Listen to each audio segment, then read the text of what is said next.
அருணாச்சலனே சிவசிவனே, அண்ணாமலையே ஹரஹரனே, அனல் மாமுகனே சிவசிவனே, அக்னீஸ்வரனே ஹரஹரனே.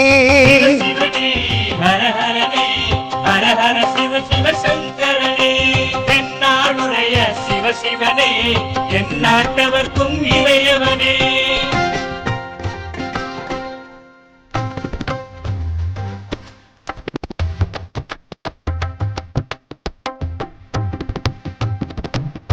அஷ்டலிங்கனே சிவசிவனே, அர்த்தநாரீஷ ஹரஹரனே, முக்திபுரீஸ்வர சிவசிவனே, முக்தி அருள்வோனே. ஹரஹரனே சிவசிவனே, ஹரஹரனே, ஹரஹர சிவ